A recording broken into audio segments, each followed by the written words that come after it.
Zealand, 1967, George McCann opened an amusement park for children and teens, calling it Thrills and Fun Amusement Park.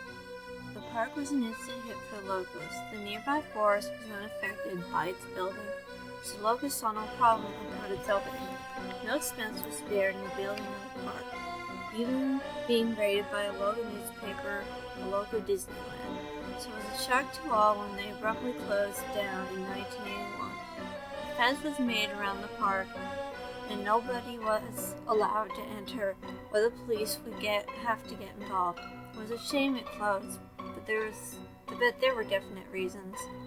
A month after the park opened, repairs had to be made for a few attractions. One was the Dino Ride. The ride consisted of singular little carts that drove slowly along into a path of trees, and alongside the trees were models of dinosaurs. When driving along, the cart goes out of sight from the people who run it, and people waiting to get on next. Strange things began happening on the ride. Carts that went behind other carts ended up in front of the first one. On the way back, carts would take twice as long to get around the track they should usually take.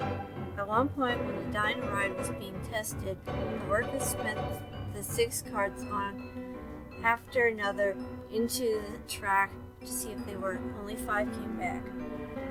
But the strangest thing about the park is that people on the carts seemed unaffected by what was happening. I did seem to notice that sometimes carts that went behind them ended up in front of them when they came back. Another possible reason was the sky coaster.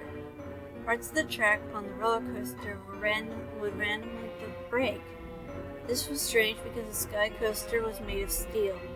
When parts of the track broke, the pieces were never found. The park closed down soon after a figure was spotted wandering around the park. The person appeared to be male. He had dark black hair which seemed to be spiked with gel. The person looked about 20 years of age, quite young. This man had been spotted in the background of some family photos from the park. In every picture, he was looking at the camera, his head tilted slightly. He always had a large smile on his face. People who looked at any photos he was in felt, quoting from a member of staff, uneasy. The man was never identified, and any staff working at the entrance didn't remember seeing the man enter any box. Though this is unreliable information since the staff don't remember everyone they see in the park. In security camera footage, it showed the man get onto 2 rides, the Dino Ride and the Sky Coaster. It didn't take me long to figure out something weird about that. To confirm my fears, it showed the man getting on the ride soon before anything strange happened on them. Security footage never showed the man getting off either ride, but as I suspected, no one noticed a thing at the time.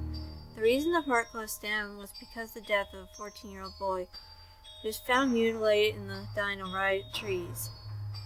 Minutes before his death, he had a family picture taken. In the picture was a strange man, only this time he was right behind the young boy.